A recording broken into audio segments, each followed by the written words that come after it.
ભગવાન શ્રી કૃષ્ણની તો મેહુલજી વાત કરીએ તેટલી ઓછી જ છે, પણ હાલ આજનો દિવસ ખાસ એટલા માટે કારણ કે જગન્નાથ યાત્રા આજે નીકળી રહી છે. ભગવાન સ્વયં પોતે લોકોને દર્શન આપી રહ્યા છે. ઘણી વખત એવું સાંભળ્યું છે કે દર્શન માત્રથી પાપો ધોવાય છે, તો આ રથયાત્રા જ્યારે અમદાવાદના જાહેર માર્ગો પર નીકળે છે અને તેના જો દર્શન કરી લઈએ તો તેનું ફળ શું મળે છે? ભગવાન જગન્નાથજીનું એકમાત્ર એવું સ્વરૂપ છે કે જેના દર્શન કરવા માટે કદાચ આપણે એમના ગર્ભગૃહમાં જઈએ ને તો એટલી બધી ભીડ હોય છે, એક સેકન્ડમાં આપણે બહાર નીકળી જઈએ, સંપૂર્ણ દર્શન થતા નથી. એટલા જ માટે ભક્ત વત્સલ ભગવાન રથયાત્રા વખતે દર્શન આપવા માટે આવે છે અને જેના દર્શન માત્રથી આ જગતની અંદર કોઈનાથી પાપ તો થતું જ હોય છે. ન જોવાનું જોવાઈ જાય, ન ખાવાનું ખવાઈ જાય, ન પીવાનું પીવાઈ જાય, ન બોલવાનું કોઈને બોલાઈ જાય.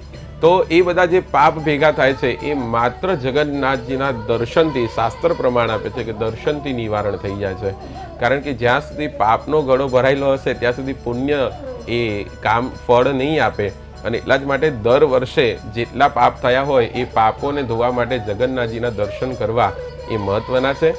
જગન્નાથજીનું સ્વરૂપ જ એવું છે કે આંખો મોટી મોટી છે, મોટી આંખ કરી અને ઠાકોરજી આપણને નિહાળી રહ્યા છે.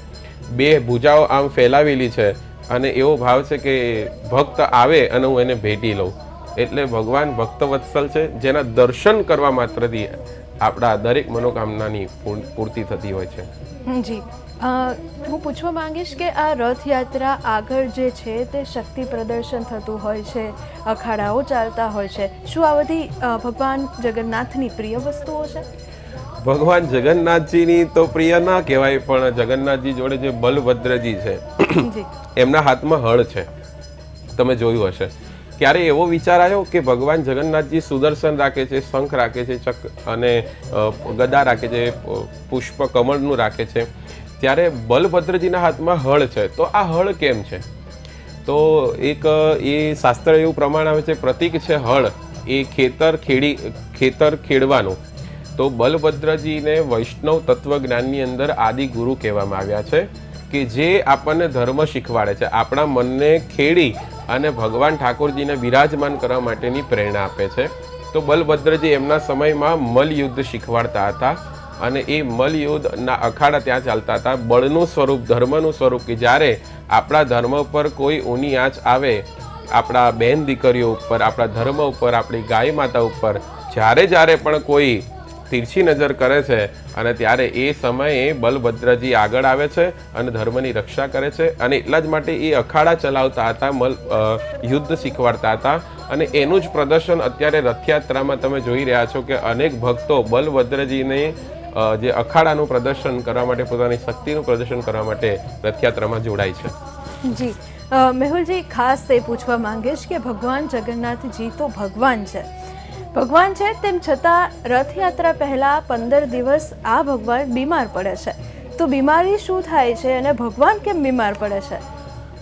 આ પ્રશ્ન પહેલા હું તમને એક નાનકડી કથા સંભળાવું કે બે મિત્રો હતા, બે ભાઈબંધ હતા. એક હતા ભગવાન કૃષ્ણનો ભગત અને એક હતો ભગવાન શિવજીનો ભગત. ઘણા વર્ષોથી જોડે હતા, પણ બન્યું એવું કે થોડા વર્ષો પછી બંને ભેગા મળ્યા અને એકબીજાની સુખ દુઃખની વાતો જાણી ત્યારે જોયું તો જે શિવજીનો ભગત હતો ને એ ખૂબ પૈસાદાર હતો, મોટી મોટી ગાડીઓમાં, બંગલામાં ફરતો હતો. જ્યારે કૃષ્ણનો ભગત હતો ને એને એટલા બધા પૈસા નહોતા. એટલે કૃષ્ણનો ભગત હતો ને એને પેલા ભાઈબંધને પૂછ્યું કે ભાઈ આનું રહસ્ય શું છે?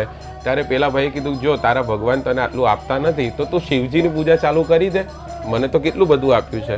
એટલે પેલો ભાઈએ શું કર્યું કે પોતાના ઠાકોરજી હતા, બાલકૃષ્ણ હતા, એને ઉપર માળીએ બેસાડી દીધા અને એક નાનકડું શિવલિંગ લઈ આવ્યો, એનો અભિષેક કરે અને જેવું ધૂપ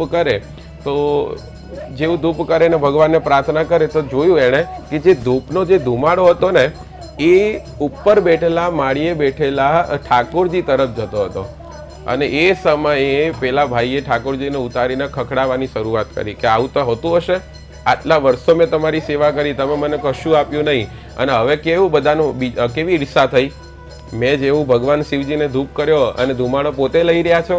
અને ત્યારે ભગવાન ચતુર્ભુજ સ્વરૂપે દર્શન આપે કે ભાઈ અત્યાર સુધી તું મને મૂર્તિ બાંધીને પૂજા કરતો હતો ને એટલા માટે મેં તને ફળ ના આપ્યું, હવે તું મને ચૈતન્ય માને છે, હવે તું સમજે છે કે હું શ્વાસ લઈ રહ્યો છું, હું ધુમાડો લઈ રહ્યો છું, હું ધૂપ લઈ રહ્યો છું, હું આરોગી રહ્યો છું, એટલા માટે હું તને ફળ આપીશ.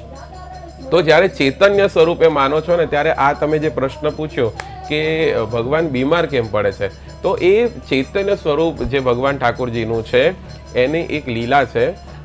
બે રીતે છે. એક પૂરી ઓરિસ્સામાં અલગ લીલા છે, એક અમદાવાદ જમાલપુરમાં જે ભગવાન જગન્નાથજીનું મંદિર છે એમાં પણ અલગ લીલા છે.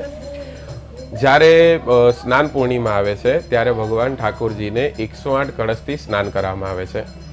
સૌ પ્રથમ દર્શકોને જણાવું, તમને જણાવું કે ભગવાન જગન્નાથજીની મૂર્તિ પથ્થરની નથી, લાકડાની છે. અને એટલા જ માટે એમને જ્યારે રોજે સ્નાન કરાવવાનું હોય ત્યારે દર્પણ રાખી અને દર્પણમાં સ્નાન કરાવે છે. લાકડાની મૂર્તિને સ્નાન નથી કરાવતા, ઠાકોરજીના મૂળ સ્વરૂપને સ્નાન નથી થતું. પણ સ્નાન પૂર્ણિમાએ 108 કળશથી સ્નાન થાય છે અને એટલે જ એવો ભાવ જાગે છે કે ઠાકોરજી એટલા બધા કળશથી સ્નાન કરે છે એટલે ઠાકોરજીને જ્વર આવે છે, તાવ આવી જાય છે. એટલે 15 દિવસ સુધી ઠાકોરજી ભારે ભારે વસ્તુ છોડી અને સામાન્ય હલકી પચવામાં હલકી વસ્તુ હોય એ આરોગ્ય છે.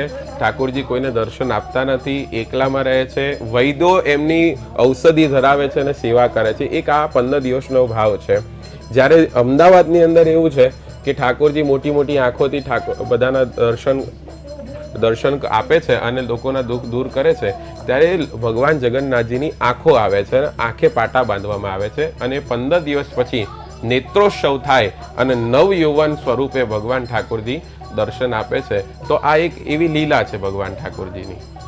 જી, હાલ આજનો આ ઐતિહાસિક દિવસ કહી શકાય, કારણ કે 149મી રથયાત્રા જે છે તે અમદાવાદમાં હાલ અત્યારે નીકળી ચૂકી છે. અમદાવાદના રાજમાર્ગો પર આ રથયાત્રાના દર્શન અનેક લોકો કરી રહ્યા છે. ત્યારે પ્રદેશ 24 ગુજરાતી તરફથી આજના દિવસ વિશે તમે અમારા દર્શકોને શું કહેશો? બસ, જગન્નાથજીની આ રથયાત્રા 149મી રથયાત્રા અમદાવાદ જમાલપુરથી નીકળી છે. પુરીમાં ઘણા વર્ષોથી નીકળે છે, ડાકોરમાં ઘણા વર્ષોથી, હવે તો અલગ અલગ સ્થળે જે ભગવાન ઠાકોરજીના રથયાત્રા નીકળે છે. પણ અમદાવાદની જે રથયાત્રા છે ને એની વાત કંઈક અલગ છે. તમે જોઈ શકો છો આપણા પ્રદેશ 24 ગુજરાતીના માધ્યમથી સર્વે ભક્તજનો જોઈ શકે છે કે કેટલો હર્ષ અને ઉલ્લાસથી આ 149મી રથયાત્રા નીકળી છે.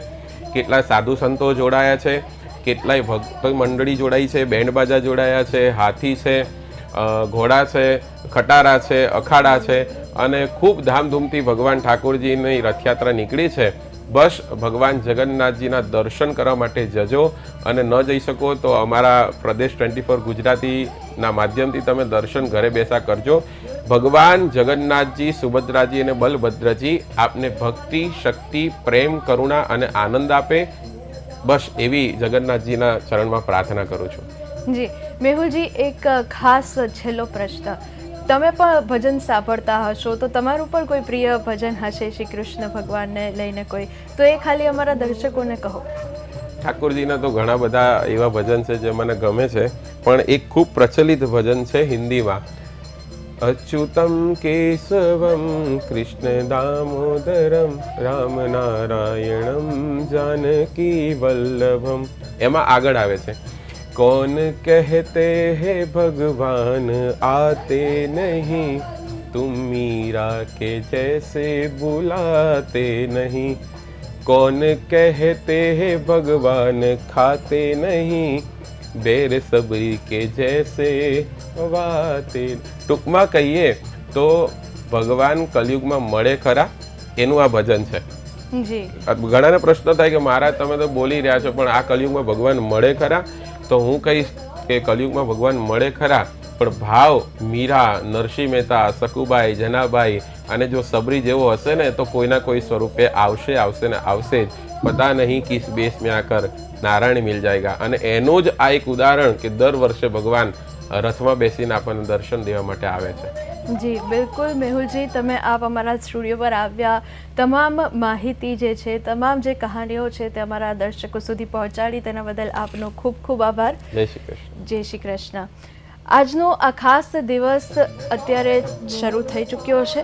રથ જે છે તે હાલ અત્યારે પહોંચ્યો છે. અમદાવાદના રસ્તાઓ પર જય જગન્નાથના નાદ ગુંજી રહ્યા છે. ચુસ્ત પોલીસ બંદોબસ્ત વચ્ચે રથયાત્રા જે છે તે હાલ અત્યારે અમદાવાદમાં ચાલી રહી છે.